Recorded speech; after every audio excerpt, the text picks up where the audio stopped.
বাংলাদেশে এমনই এক গ্রামের অস্তিত্ব খুঁজে পাওয়া যায় যেখানে আজ পর্যন্ত কোনো মারামারি হানাহানি হয়নি, যে গ্রামে আজ পর্যন্ত ঘটেনি কোনো হত্যাকাণ্ড। 200 বছরের ইতিহাসে এই গ্রামে ঢুকেনি কোনো পুলিশ।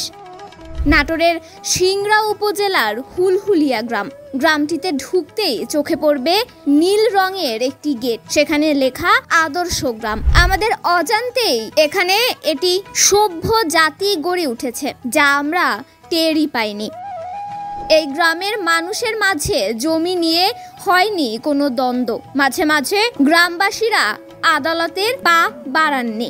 এ গ্রামে রয়েছে নিজস্ব সংবিধান, এমনকি রয়েছে উচ্চ ও নিম্ন আদালত। সব ধরনের বিরোধের মীমাংসা হয় সেখানে, কোনো মামলা আদালতে যায় না। গ্রামের কেউ কেউ ফসল ফলায়, কেউ বিদেশে থাকে অথবা চাকরি করে। এ গ্রামের শিক্ষিতের হার শতভাগ। 11টি পাড়া নিয়ে এই গ্রামটি গঠিত। নিজেদের উন্নয়ন এরা নিজেরা করে।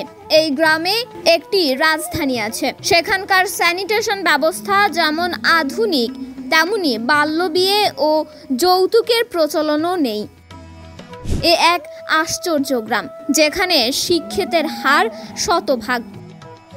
অধিকাংশ উচ্চশিক্ষায় শিক্ষিত, এসএসসি পাস যারা, তারা বিবেচিত অর্ধশিক্ষিত হিসেবে। এই গ্রামের মধ্য দিয়ে প্রবাহিত হয়েছে নিয়ামত খাল, যা একটি ছোট নদী, যা আত্রাই নদীতে গিয়ে মিলেছে। প্রায় 3000 মানুষের বাস এই গ্রামে। ভোটারের সংখ্যা 1350 জন। তন্নি শিকদার, দৈনিক সকালের দুনিয়া।